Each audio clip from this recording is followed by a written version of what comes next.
it's a budget that is mired in confusion. It's a budget that tries to set objectives or a vision that is nowhere, a visionless vision.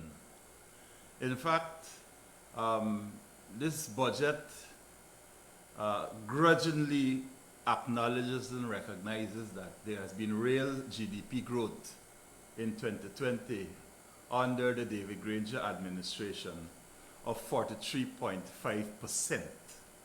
Grudgingly acknowledges that.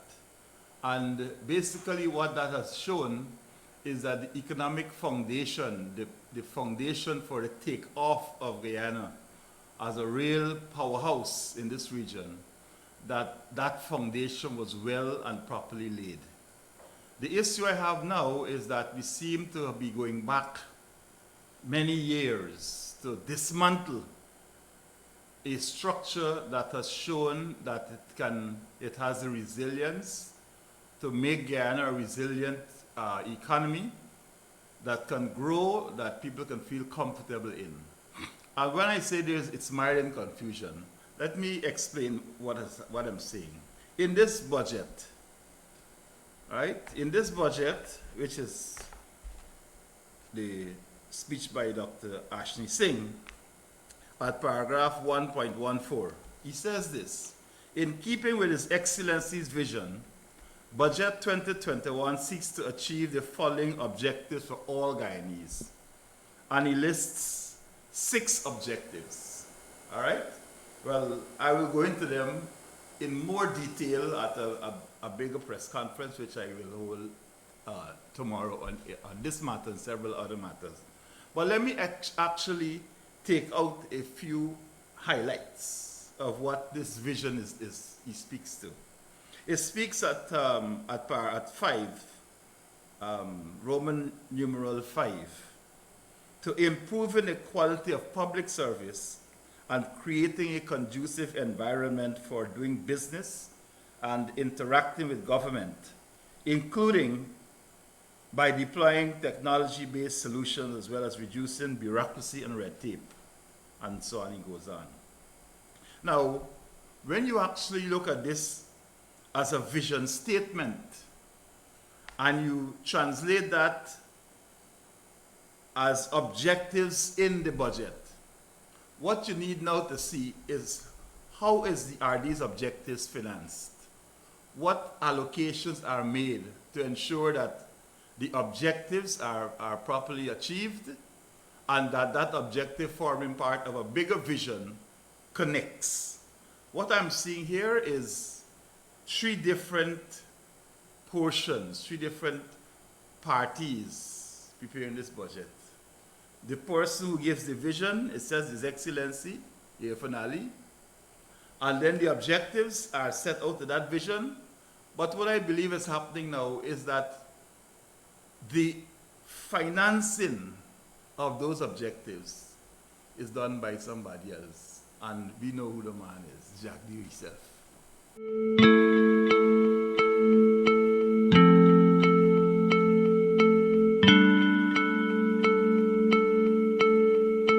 Service. There's nothing in this budget for the public servants.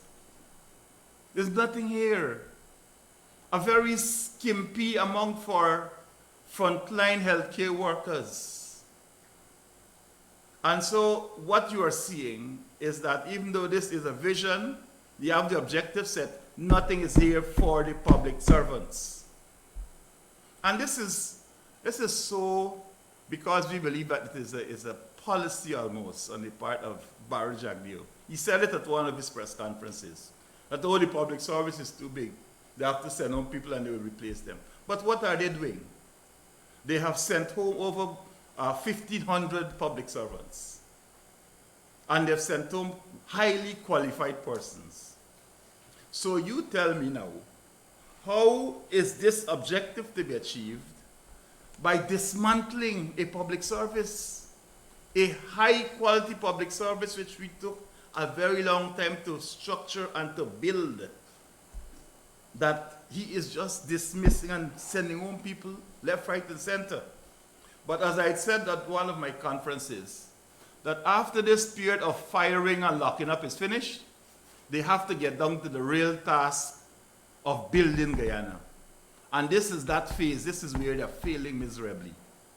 You have an economy that is well positioned by us. All you have to do now, you're set to take off. But what they're taking off with, you are building a structure that the foundation is weak. For example, the public service, page 4 is this budget. Let me speak a little bit to that because, as I said, I will deal with the others later on. The minister says that we'll improve the quality of the public service, and this is important to public servants. But in the last 6 months, we saw the sending home of the most qualified person to head the EPA. The commissioner of the Guyana Lands and Surveys Commission, highly qualified person. Dr. Bino from the Petroleum Agency. Staff from the National Data Management Authority. These are the technology people that you're talking about that you want to improve technology. And several other agencies with highly qualified persons. You say, look, send them home, but there is no plan, at least no discernible plan, to replace them. So in fact, what is happening here, we have a budget here that is a classic tax, borrow, and spend. So you tax, you borrow, and you spend.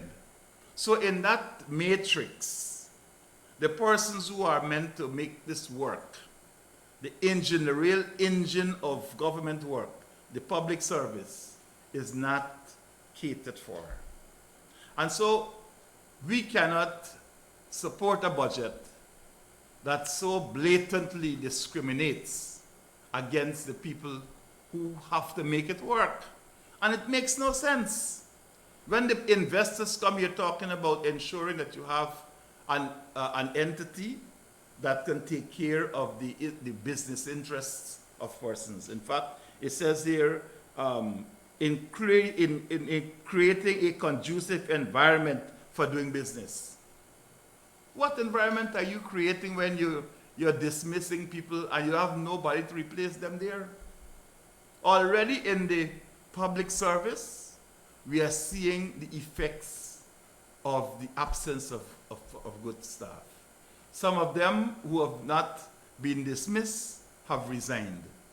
Those who have decided to remain there, they are basically working in an atmosphere of fear because they want to know whether they will be the ones next to go. So that this budget doesn't address that. And if you have a budget with 6 fundamental planks on which it stands, and you have one, I've only extracted one, but there are several others which I will look at later on.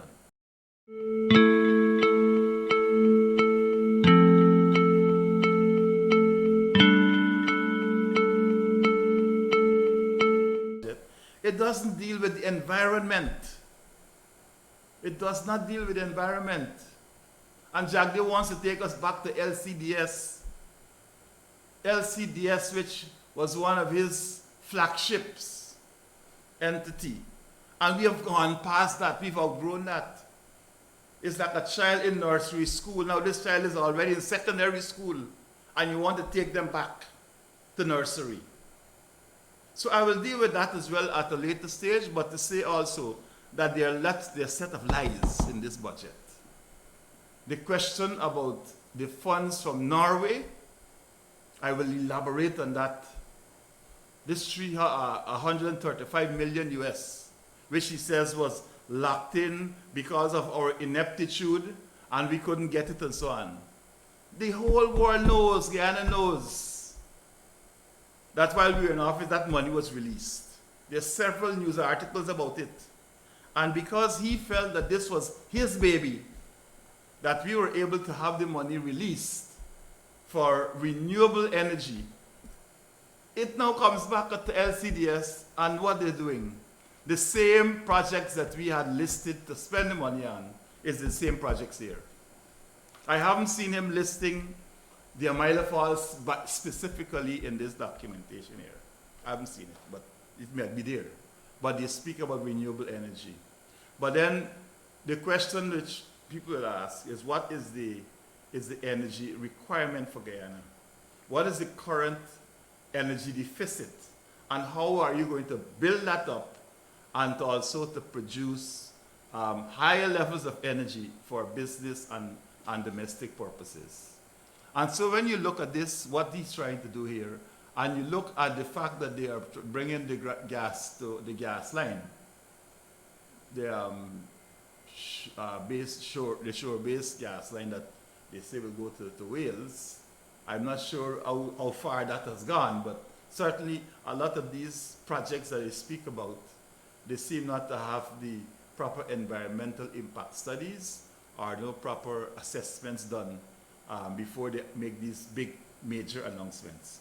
So what we are seeing is that the PPP, they've actually inherited a good batting pitch from us. And they are now going to reap a windfall from the oil and gas sector. And what we will do as a responsible opposition, we will finally scrutinize the spending and accountability very, very carefully. Because we believe that they are looking to spend this money on their friends, on some businesses, on some contractors who will make some money, but the bulk of the Guyanese people will not get the benefits of that. So we'll have years of the proceeds from oil and gas and other sectors of our economy coming to fruition at this point in time, but still the ordinary people, the men and women of Guyana, will not get.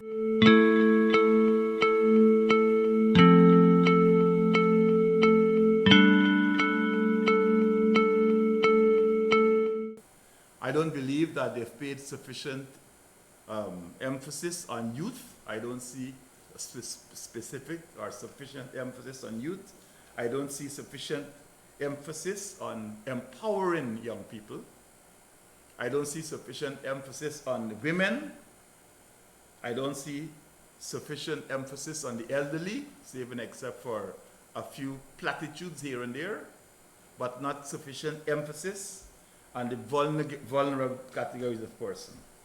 I haven't seen much spoken about justice and security, even though these are some of the issues that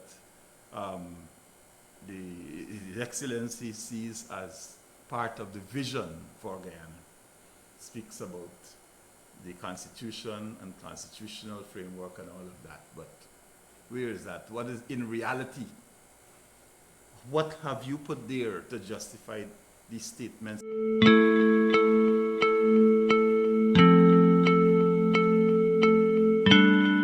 Just as far as I'm concerned, is a budget that is shaky. It's like a jet, but the wheels are off, the mainframe is in shambles, the cockpit is out of it, and the pilot, Dr. Ashney Singh, is driving a dream. That is what we have here, right? That is that jet. This jet has failed before it is even taken off. Before it is even taken off. The wheels are already off of it because it does not address the needs or the concerns of the ordinary man and woman in Guyana. So that is my first take on this matter. As I said, I am prepared to elaborate on these points which I have raised at another stage.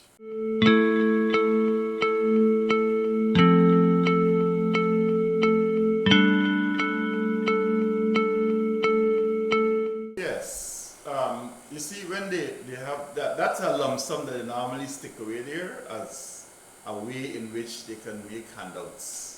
That is the area. And so last year, when the budget was presented, there was a certain sum there inside of it. And we are pressing them to say what it is that you're spending this on. If you're going to give the public servants an increase in salary or what it is. And they wait until the end of the year to give the discipline services a small piece and the frontline workers a small piece.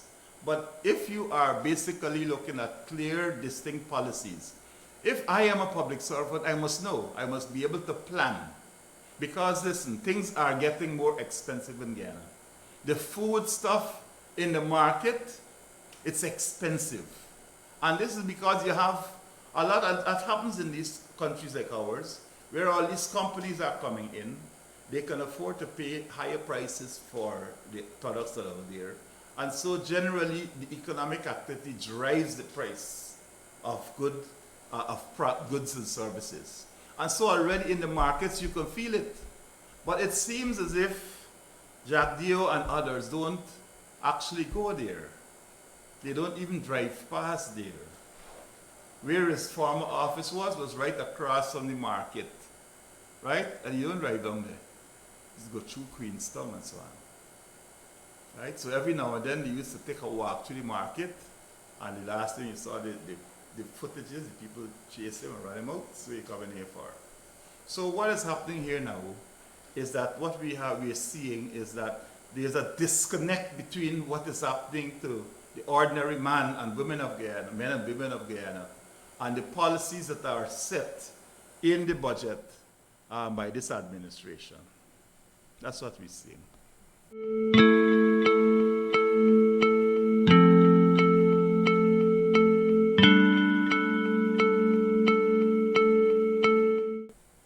Well, that of course is a sore issue. And as you know, that happened on Thursday. And I have written a very strongly worded letter to the Speaker, which I indicated in the letter itself. I will copy to various international agencies.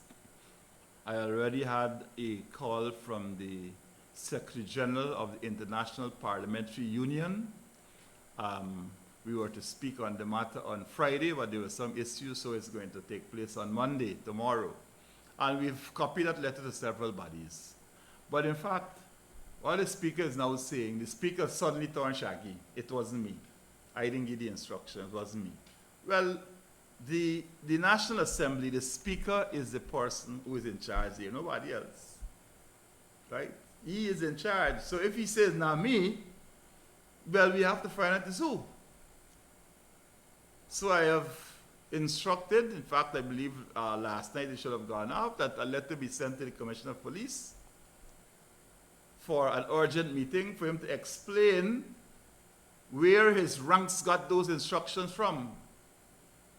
Since the Speaker of the National Assembly said it wasn't me, so we have to find out who. And in addition to that, all of those MPs who were locked out, they were denied their right to enter to the National Assembly, and some of them were denied the right to leave when they were ready to do so. So those are legal issues, and it is our intention, maybe tomorrow or Tuesday, to file private criminal charges against those ranks, because we took their numbers. Some of them, they stop on these occasions, they don't wear a number, or they hide it under the bulletproof vest, and so you're not seeing, but at least we have the photographs and so on, and some of them, we took their names. So there's going to be some action taken in that regard. And I haven't received an answer to my letter as from the Speaker personally, but I understand he took about 10 minutes speaking about it on Friday. And so we will see what happens next. But certainly the MPs are entitled to some form of apology from the Speaker. It's his house. He's the leader, the person in charge of that branch.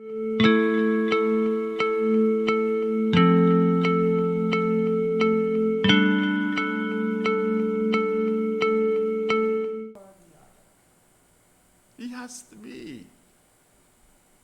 He has to be. Because they would have had to discuss the security arrangements with him. They had to discuss that. They had to agree on the setting up of these barriers, where the barriers will be placed. And the point that has to be made here is that to the extent to which these barriers are placed, that's the extent of the curtilage of the Parliament. So all that space inside there becomes parliamentary space, and the MPs are entitled to access and ingress and egress from it. So he must have known, even if he was not given the specific details, he must have understood that there was a general policy, and they had to discuss that with either him or the clerk of the National Assembly. And so we are not prepared just to accept him saying, well, it wasn't me. That's not enough. It has to come better than that. And we're going to press him for a better answer than what he's given. I haven't seen him. He hasn't responded to my letter. And so I'm waiting. I trust that in that response which he gives, there'll be more details other than what has been reported in the media that he said.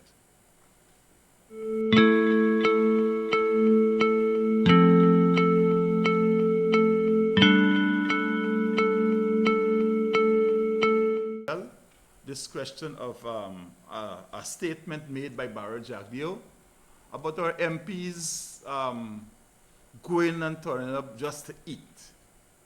It's an obnoxious statement from a person who himself, during the 11th Parliament, if you were to check the records, all he did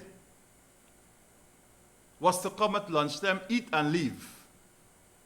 He chat a little bit with the MPs in the MP room, have his lunch and leave. And now you're talking about people who are at work, people who are at the National Assembly working. And you're saying, but all they come to do is eat. But it has started before now, and we made a complaint to the Speaker. This is why this is become so obnoxious. That a complaint was made to the Speaker that Kwame McBoy or McCoy, or whatever his correct name is, the honorable member, Minister McCoy, was taking out photographs of the MPs when they were going to take the meals in the lunchroom, and posted it on one occasion. And our MPs made a very strong complaint to the Chief Whip about this matter. So now the Jagdeo goes to speak about it. What it is doing, it is exposing a mindset of him or some elements in the PPP that the representatives of over 217,000 persons who voted for us are all hungry belly. That all we go to do is eat. And that is his mindset. So if he says this about the representative, that is what he thinks of the bulk of this population. And that is how they have dealt with the resources in this budget. But we're not going to let it rest as well. That he is going to understand that everywhere he goes, he will see hungry belly people. Everywhere he goes, they will greet him in this country. He's disrespectful, dishonest, and all the other dis you can think about. To sit down there and make such a statement as a member himself of that honorable house, to make a statement about members in that manner. It is dishonorable, and we object to it. We take strong objection to it. And he himself will have to correct that. No Sandanson is going to correct it. No Sandanson is going to correct it. He has to correct it. Because people who are not members of Parliament are seeing a deeper meaning to his statement. A deeper meaning to his statement.